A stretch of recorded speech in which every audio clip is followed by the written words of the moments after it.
Angibingelele abantu ba-South Africa, kuwo wonke umuntu obuka i-Transformation Live, kuzo zonke iy'ndawo, uMandla lo.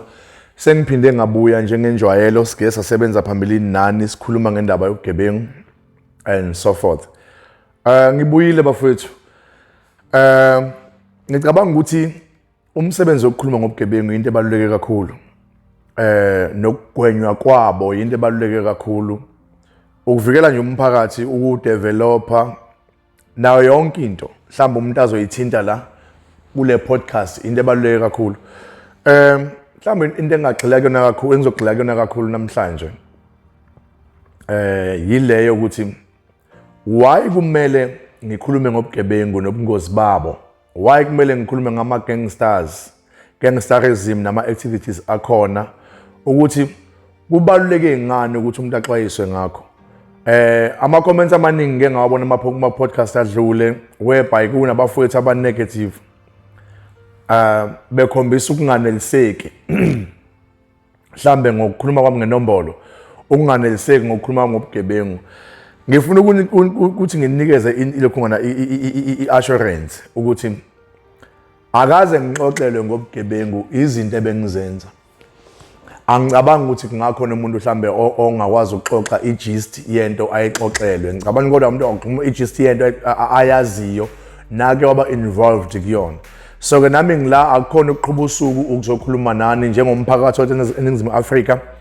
nanjengabantu abasakhulisa abantu ukuthi ingozi ikhona ebugebengwini, ingozi ikhona esi-invitela yona thina empilweni zethu. Ngizoya-ke kule ama-gangsters agxekayo ngiye nakwabanye. It's about ukuthi umphakathi su-enlightened nge-information umphakathi ongenayo noma mhlambe onayo encane but sithi kulolu lwazi lelo sil-expande siphinde futhi si-caution ukuthi nansi ingozi. Siphuma kanjani kulezi zinto? Senza njani ukuzivika thina singakaziqali? Mhlambe sibona ukuthi siyathemtheka ukuthi siziqale. Kubaluleke ngani ukuthi uzivike? So ke ama-comments siyawacela kakhulu nisifollow and subscribe bafowethu. Nje subscribe wenzele ukuthi ngoba i-information esile khona esiyisherayo ibalulekile ukuze sikwazi nakusasa futhi noma ngelinye ilanga ukuthi siphinde siyishare noma kungasesimina enimbonayo mhlambe kulokhu kunjani kwi-podcast sekukhona omunye nikwazi ukuthi nibe ne-interest ukuthi no le podcast iyasiza. These people are working for us because we are working for you guys. Ukuthi nani nikwazi ukuthi nibe safe nihlale nikhona niqeqeshekile ngolwazi nangayo yonke into. Angiqale ke manje ngingene kule ndaba lokhu yona eyivutha ndaba. Lokhu ukuthi ngangili 26 is not a joke. I'm telling the truth. Abantu abaningi abasemajele bayangazi and ngiyazi emajele sebekhona omakhala ekhukhwini of which I'm part of the first people abafaka amafone ejele ngoba sasifuna information. Ayikho into ebuhlungu njengokuhlala ngaphakathi ejele awukwazi ukuxhumana nomndeni wakho. Ejele kunesikhathi sokufona esikaliwe, kungenzeka awunayo nento yokufona. Yingakho saphoqa ukuthi awagcine ngene amafone ejele nakuba kwakuyi-smuggling. It's wrong ngokomthetho wasejele namhulumeni, but uhlangothi lwethu ngesikhathi sisaboshiwe noma labantu ababoshiwe kuyabaseva ukuba nelokhu njani ukuba nefone ejele. You are able to communicate with your family mhlambe ngento ezithile ezibalulekile singakubaleki okunye konhliziyo. Another interesting part whereby kunonhliziyo abantu abafuna izithandwa zabo, abantu abathola izithandwa zabo nakho okunobungozi. Mhlawumbe umuntu okukhuluma ngelinye ilanga ukuthi kuyingozi ke nakho lokho ngoba nisuke nithembe kakhulu bantu bakithi. Uthemba umuntu ongazange umbone, uthatha imali yengane yokugcina ushonile mhlawumbe na umkhwenyana, uthatha ama savings ezingane ngomuntu mhlawumbe uthothi uyakumanipulate la okhona ejele. Umuntu uyiphushela into yakhe then uthola ukuthi wena uqinisa ungena kangaka ujele into yakuthanda kanti umuntu uyakuyuza ekugcineni masephuma awusamboni. Nginomuntu nje usisebesijwayelene naye wadlela imali eningi walokho ezofuna advice manje sengingaphandle ukuthi Mandla ngenze njani ngalo muntu ngathi mina no ngoba akubambanga inkunzi physically wakubamba inkunzi ke mentally nawe wagcina uwela kuleyo trap angisiboni isidingo mhlawumbe sokuthi ungaze ufuna ukuthi umbulale ngaphakathi ejele or into efana nalezo but nje kumele wazi ukuthi this was just a wake up call and ngokuzayo xwayisa abanye nawe and wena ungasaphinde ubuyele kuleyo mpilo leyo. So bengisakhuluma nge-information ukuthi ifone ejele singene information well ke ngiyaphuma lapho ngiza kule into engikhathaza kakhulu nenze ukuthi ngifuna ukuxwayisa abantu ngokuba yi-26 noma ukuba yi-28 whether yi-27 yi-big 5 yi-ref 3 yi-ref 4 kuyingozi ngani masiboshwa sisuke siboshwe amacala esiwenze ngaphandle uma sesifikile ngaphakathi ejele laba bayijoyine ngaphakathi inombolo noma bayithola sebejoyine inombolo ngaphakathi ejele noma ingcindezi eyenza ukuthi bagcine sebebona ngathi bengabelonga to a certain gang. Inkinga yokuqala into zakho nje ke sikhuluma ngewill yakho ukuthi usuke ungasenayo wena i-choice kunomuntu okuthathela ama-choice. Yabona ke empilweni mase kunomuntu okuthathela izinqumo ufike ngemeda ejele uzodlala umuntu oboshwe le-house breaking noma i-theft ngokuthi uligunya wena ulona igunya noma mhlawumbe ngokuthi uyakuhlukumeza okuyistep sesiphansi senombolo uyakuhlukumeza so nawe ukuze ungakutholi ukuhlukumezeka ufile ngathi ungagcina ungena enombolweni ngoba uzovikeleka. Yes kukhona ukuvikeleka okutemporary ongeke uze ukugarante ngoba akusikuvikeleka per se. Once wajoyina inombolo mhlawumbe waqala waye-Stonyard or noma waye-private bazo understand abantu asebeke bezwa nge-Stonyard noma nge-private. I-Stonyard umuntu osuke ekuyi-process yokuqashwa abe yisigebengu abe yi-gangster usuke ngesiyo i-gangster esi-recognized phethwe balapha ey'ntabeni kusho ukuthi abantu okusetshenzwa ngabe izinto okusondezwa ngabe izinto ibona abantu abathunywa bayophuca abantu izinto bayelethe la kulabo kuyibona abamagunya. Ama-private yilabo engabasho ngathi kuthiwa abantu bensusha abantu ababizwa ngama-26 kodwa abamantombazane kanjani yilabo ababonakala ukuthi ba-weak ngeke azakwazi ukushaya umuntu ngeke akwazi ukugwaza umuntu kodwa ngenxa yokuthi uyathanda ukuba ingxenye ye-gangster ama-26 bese kuba nalo muntu othiwa insusha okuyena osukela abantu ebasebenzisa labo bantu labo bayithola sebelalwa nje vele usuke ebhinca isidwaba that particular person is unable even nje ukuthi a-challenge umuntu ngedoko elibandayo ngoba phela kunama-activities enzakala ngaphakathi kwinombolo asuke efuna ukuprove isibindi sakho ukuthi unaso nesibindi nje ubuthe wena ufuna ukuba ungena kwinombolo yini ocapable ukuyenza enombolweni. Nakhu-ke usuke inombolo usuyaqashwa ngokolimi lwasejele bakunikeza u6 noma bakunikeza u8 noma u7 noma u5 noma u3 noma u4 njengoba ngishilo ngathi kukhona ama-26 27 28 ref 3 ref 4. Into yokuqala nje oqale iqalo ngayo kuwena ukuthi bakufundisa imithetho yakhona iyalo kuthiwa bakunikeza isiyalo awumxhwalekeli umfowenu isiyalo sokuqala kuthiwa esenhlonipho esesibili awuliphuzi igazi likamfowenu esesithathu awumxhwalekeli umfowenu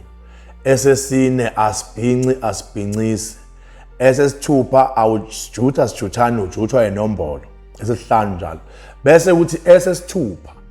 kuthiwa awukangako ngento yakho nakho-ke labafe bakubambe khona ngobuqili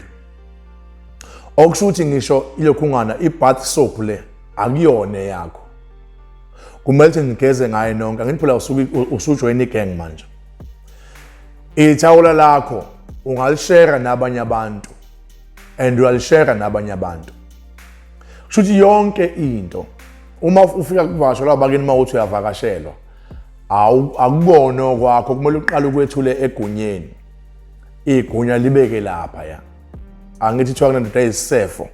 ibeke lapha indoda eyisifo awusalali ejele ngendlela obukwadlula ngayo ungawushaya umthetho.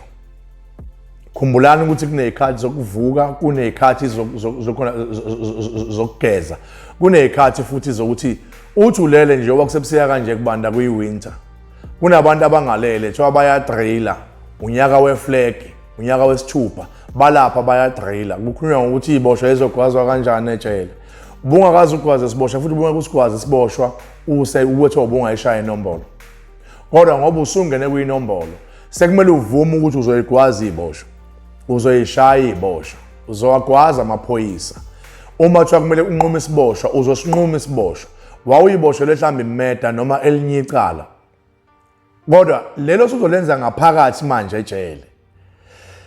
seli more heavier than leli owawulenzile ngoba phela uma usuboshwa ngaphakathi nje boshwa ecala ejele uzothatha njengomuntu ongacomply nama activities okurehabilitate aka corrections lapho awusaphili ubuwena usuphila unembeza womunye umuntu ebusuku niyavuswa kuthiwa kushawa igubhu ulimi lwenombolo kushawa igubhu kuthiwa qoqelani makruka neyogunqa lapha yasenoshaya isithupha kusuka ekuseni ngo-8 ebusuku ngo-8 kuze kushawa u-6 ekuseni kulamula ukuvula kwephoyisa ejele kuyima akwazi uzulale yes ejele akuyona ndawo ngatholala kuyo free kodwa nje lezi zinto ziyahlukumeza umoya ziyahlukumeza ingqondo sekumele ke manje njengesiboshwa esihluphayo na uhambe netransfer kuhlupheka abakini abangasezukwazi ukubona eqala kabusha ngiyaqalekisa ijele leseduzana noma encome noma eVaterval lezi ndawo zikude kodwa eseduzane ngoba umuntu okwanongoma engakwazi ukufika kuzona sekumele manje ube uyethe kuneWestville eWestville mawufika lapha ziyakhipha nakhona and ke eWestville kunalento le enje enombolweni ukuthi uma usuka ngapha kothukela mawufika ngale ufica osikhotheni baseThekwini nabasafuna ukuyiprove nokuprove ukuthi ngempela wena uyiyo lento oyibiza ngayo bakuchathele ngenombolo bakujuthe ngenombolo so uyithola usuwenza into eziningi eziyingozi awuke ngitshele nje ukuthi kenge sukuzenza amaphoyisa mayeshaya kungenzeka aphumelele ngawe vele futhi mawuthi ugwaza isiboshwa umuntu ozoshawa uwe umuntu ozobulawa amaphoyisa ejele uwe umuntu ozobulawa ziboshwa ke ngaphakathi ejele ngoba kuyenzeka ugwaza isiboshwa vele udilike lezi ziboshwa zikushaye zikubula amaphoyisa hamba ubhala phansi report ukuthi lo muntu ubulawe ziboshwa so yonke leyo nto leyo iyingozi obhekana nayo usuku inombolo ila ubona khona ukuthi njengamanje kwakungcono ungakayishaya inombolo kunokushaya inombolo ngoba phela awukafiki kwi-comfort zone kwinombolo uyoze ufike kwi-comfort zone ngoba usunegunya hayi nakhona ukuthi usuyijoni kuthiwa indoda yesipeleti mhlambe masuqala ko-mountain nayo umountain makuthiwa kugcwele osayitsheni bokuqala usayitsheni besibili kuleso stage asuke kuthi kulo jela asuke kulona kusuke kuyinkinga kwakuyena ngoba naye usuke omunye umuntu ojuthwayo naye kumele ajuthe abakhe kanjalo nje uyoze ufike ejele kuthiwa usunestepisi esikhulu naso esingasizi lutho bafowethu bangabe ningi okapteni ejele noma singokapteni ejele wobani okapteni emakhaya ujabulile ejele uthuma izingane zabantu igwaza ezinye izingane uthuma izingane zabantu zophuca ezinye izingane into zazo uthuma izingane zabantu zogwaza iphoyisa uma ngabe sithi siyabaholela ngokugwaza kwabo ezinye iboshwe ejele umuntu usekwashaya ejele ngoba ngiyazi lama videos afena kubona abafundi laba basejele uma thi uyahola usuku uholana uqhashazwa nje utshelwe engqondweni ukuthi hayi wena njengamanje negunyele ukuthi usukuthi sikhuluma ngobaba oshiye izingane ekhaya sikhuluma ngobhuti oshiye umndeni ekhaya sikhuluma ngomuntu obeyilungu lomphakathi eliqavile kodwa ngoba sesejele akubeke eceleni abe yikhona ngenxa yesimo sejele aphenduke ajoyinile mgulukudu mina ngeke ngihlale ngisho ukuthi lento yobunombolo iwubukhotheni iwubugulukudu futhi eyama devil worshippers so ungena kwinombolo kuyingozi ngaleyo ndlela leyo whosoever ophikayo uthi ungena kwinombolo akuyona ingozi umuntu ongazange azangene ejele that's one I must say nje straightforward umuntu ongazange angene ejele umuntu ongazange aye through kuyo yonke lento engiyishoyo emajele amaningi la eKZN ngiyaziwa eGauteng emajele amaningi ngiyaziwa ngifikile eLimpopo eMantshashi ngafika eVenda eKutama so zonke lezi zinto umuntu mayikhuluma ngazo angikhulumi nje ngesitoko ukuthi mhlambe ngasifunde ephepheni noma kwenzakala kanjani ojubujubu bafike kumina eSun City benothemba shabalala bangifice ngaphakathi ejele So uma sikhuluma ngalezi zinto angikhulumi ngento mhlawumbe umuntu ukhuluma ngento mhlawumbe nje uyadlala kunjani othi ukuthi bafike kahle kejele ngoba afike Sun City bekune fear free life umthetho ubungashawa and mina ngase ngivele inombolo sengivele sengiphumile kuyona ngoba ngiphume kwinombolo ngila eKZN ngokuthi ngangifuna ukufunda kwangibona ukuthi cross province ngeke kwelinye ijele ngayaxoxa kaningi lezi story but I'm trying ukuthi ngiphinda abantu ngibabuyisele enqonweni ukuthi amajele engiwahambile mangikhuluma ukuthi ngangisejela ngixoxelwanga nje story yinto engiphile kuyona ngihlalile ejele ngikhulele ejele njengamanje ngizama ukubuyisa impilo emphakathini so umuntu kulama podcast ngenza le podcast ukuthi ngishare le information nani eningazi neningakholwa ukuthi ngake ngaboshwa ukuthi no ngina concrete evidence ngento engikhuluma ngazo I've been through a lot ngiyazazi I'm not just telling nje story ngisixoxele umuntu and so forth so ngaleyo ndlela leyo ngithi ubugebengu abukho right ukujoin inombolo akukho right ngifikile kukona akaze kuze kungisebenzele ngalutho yilokho engingakusho ukuthi